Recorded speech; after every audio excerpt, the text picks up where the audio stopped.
and welcome to the Uncommon Commander, a channel all about using outside-the-box strategy and building in Magic the Gathering's Commander format.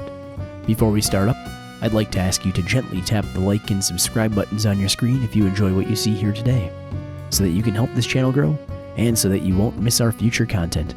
Now without wasting any more time, on to the video.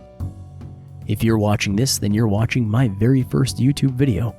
Thank you for your patronage, and in order to accrue pity points from you, I'll also mention that it can only get better from here. For this video, I decided to show a deck tech of one of my favorite decks. When creating this deck, I decided to buck the traditional route of choosing a commander and building around it, and instead picked a combo and built around that. The combo of choice was Life Swap. For the uninitiated, here's a brief example of how that combo works. We'll say I have Axis of Mortality and Wall of Blood in play.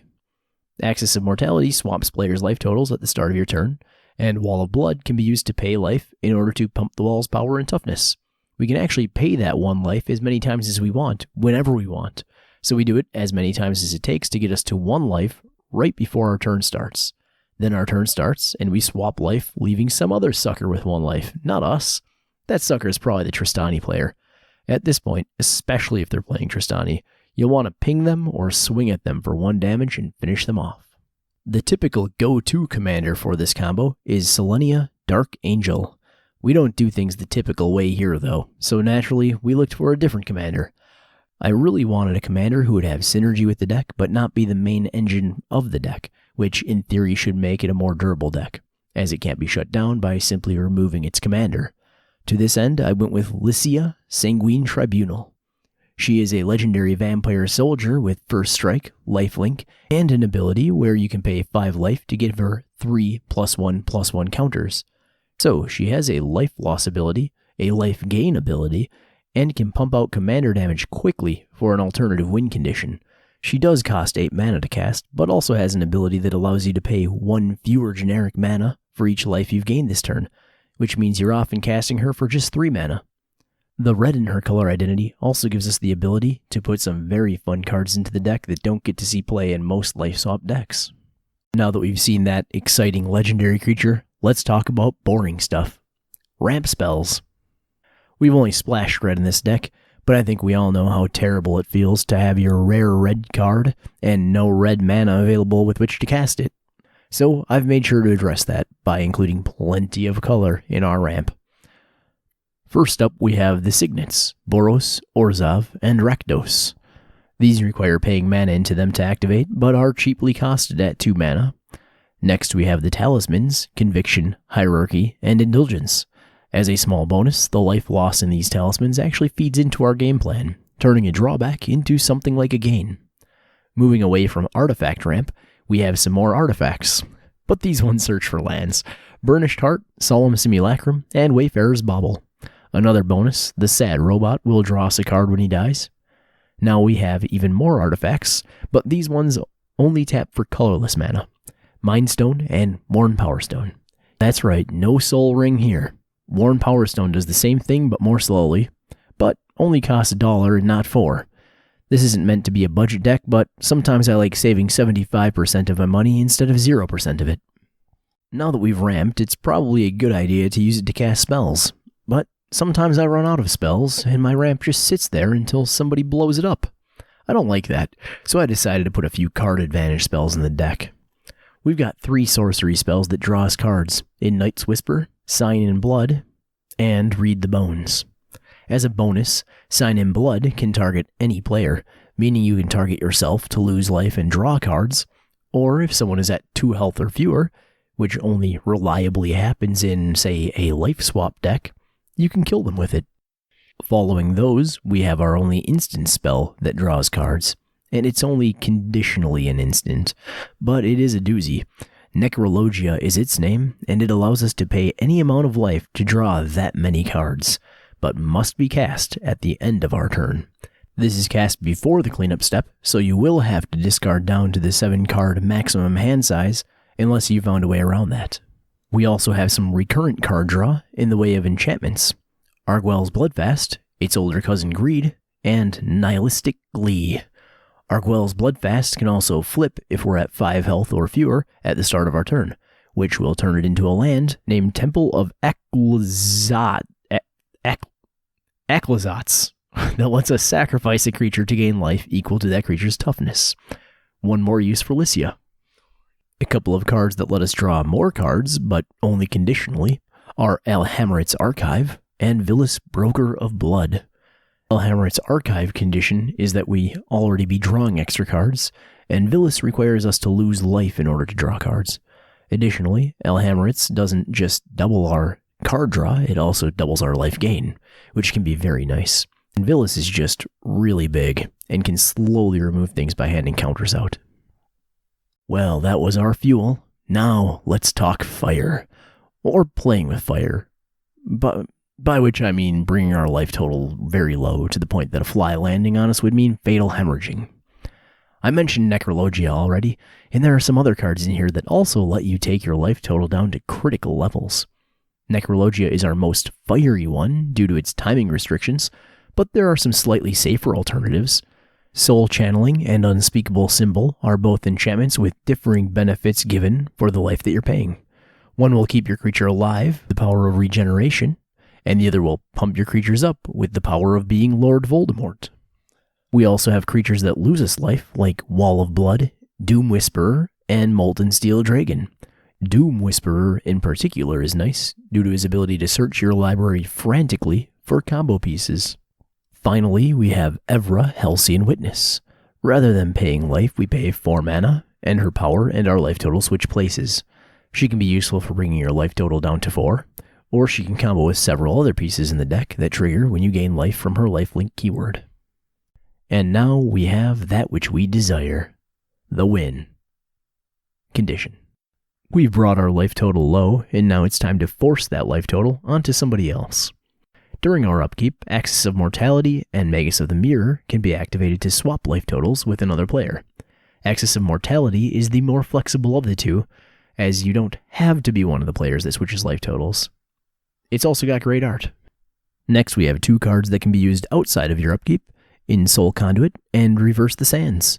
Soul Conduit can be used repeatedly and at instant speed once it's on the battlefield, and Reverse the Sands is just a big mana-costed sorcery that can affect the entire table. Again, some fantastic art on that card. I think the art on Life Swap cards is the primary reason that I even wanted to create this deck, so thank you artists Bastien L. Deharme and Jeremy Jarvis. Sorry if I've mispronounced your names. Now, it should be noted the Life Swap cards don't always work because they're pretty telegraphed. I've included some failsafes and alternative ways of winning because of this. First, let's talk about the failsafes. We have Oketra's Last Mercy, Resolute Archangel, and Exquisite Archangel.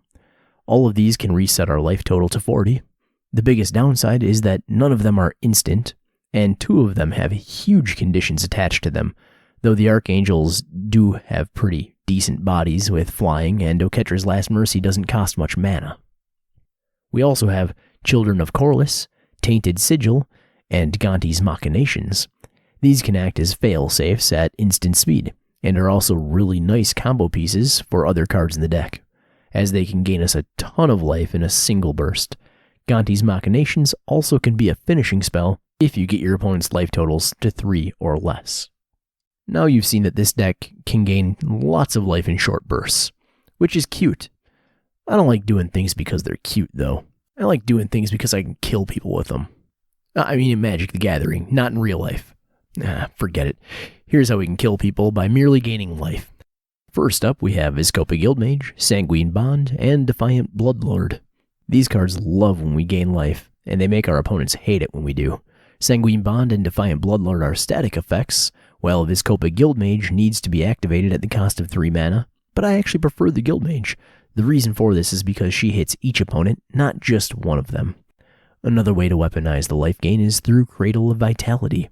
I've often had it happen that the 2 mana activation cost to this yields about 10 +1/+1 counters in a single burst.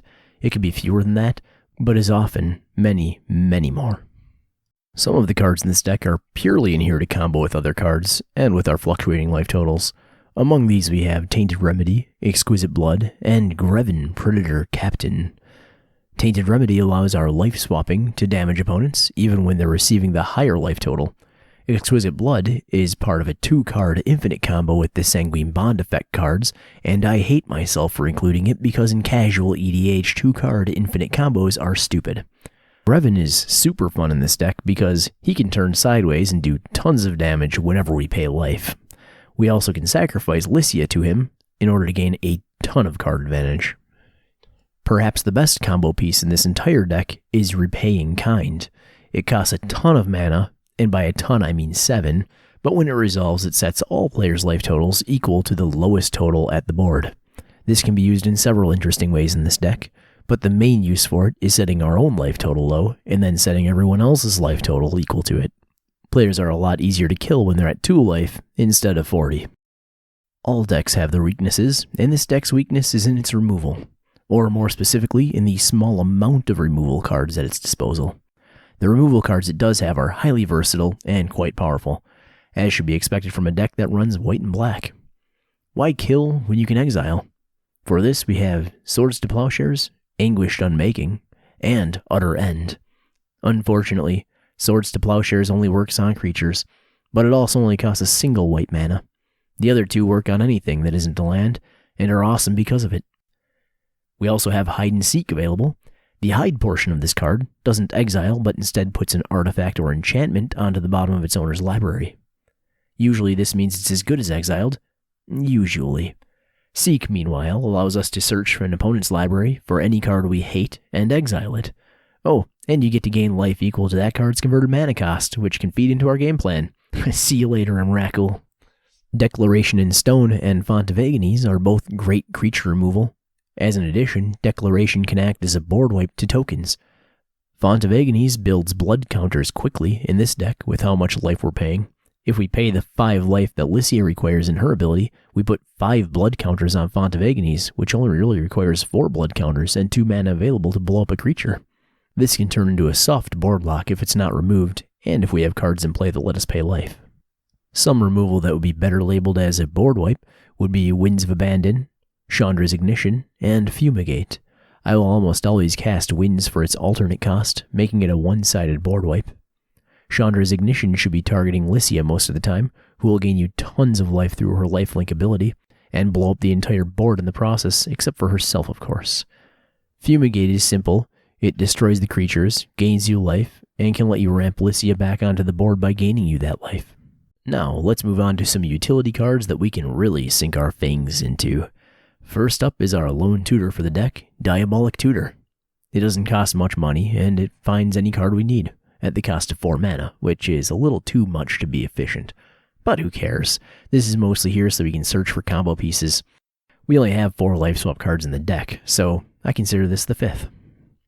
We also want to protect certain creatures, which is where Lightning Greaves, Swiftfoot Boots, and Whisperspelt Cloak come into play.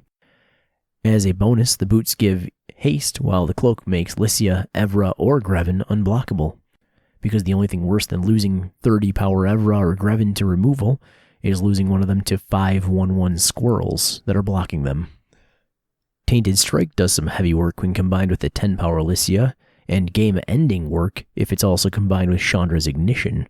Meanwhile, Whip of Erebos gives our creatures lifelink, and can raise the dead for a single turn.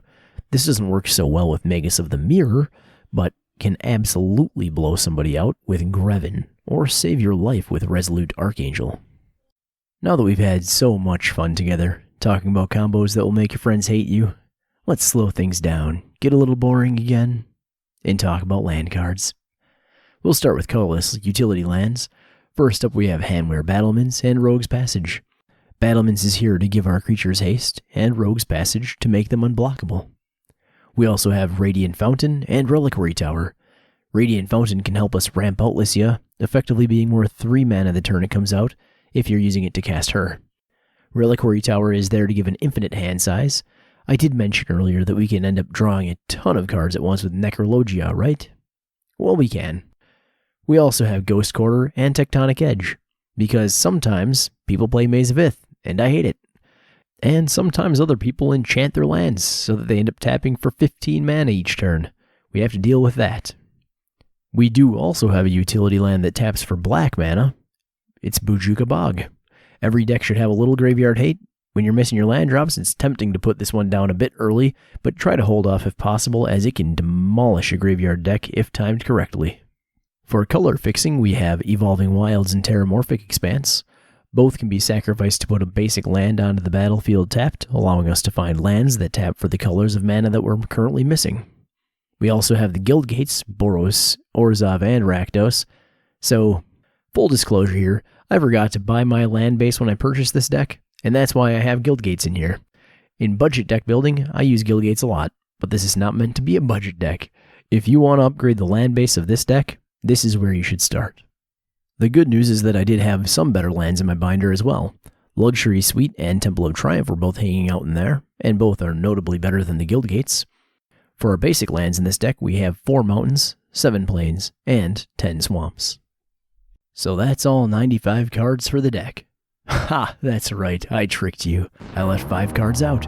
I did it exclusively so that I could pigeonhole in a segment that uses Baron von Count's art that I like to call The Final Countdown! A segment in which I hand-selected 5 cards from the deck that I've sorted into a particular order, that order being 5 through 1.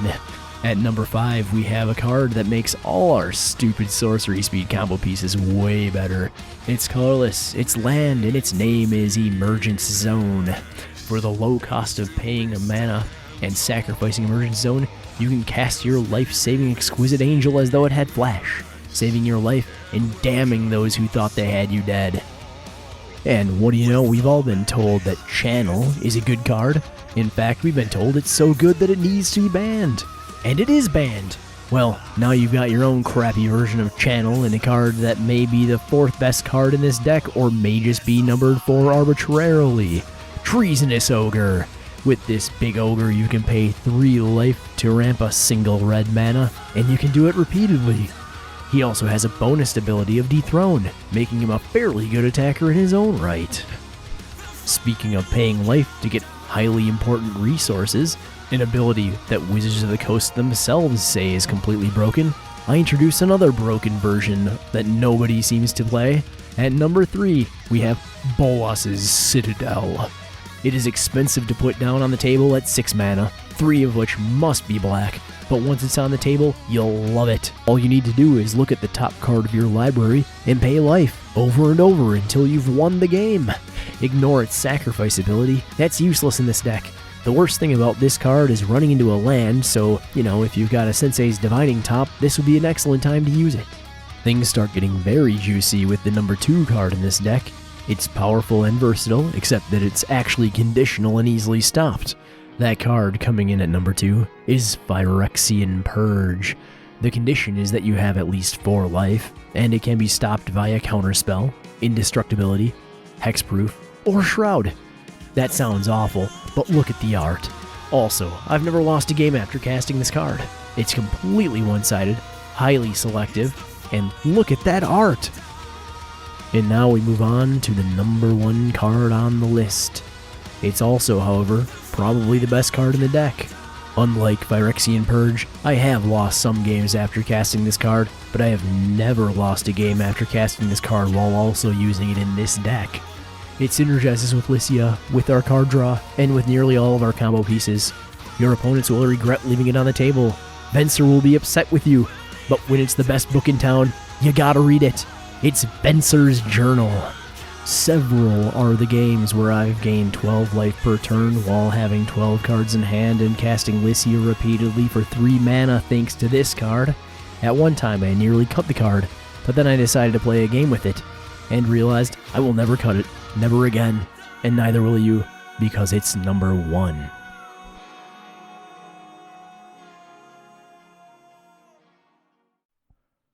Well, that was a rousing countdown in some particular order, but you know what that means. We've come to the end of our show today. I want to thank you for watching this episode of The Uncommon Commander. If you enjoyed this deck tech, you can find a link to it in the video description. Each deck I make a video for can be found at my Tapped Out page.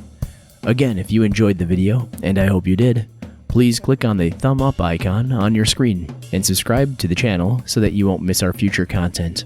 Also, feel free to leave a comment below or email me at uncommoncommander@gmail.com. spelled exactly how it sounds. Thanks for watching, and I'll see you next time, friends.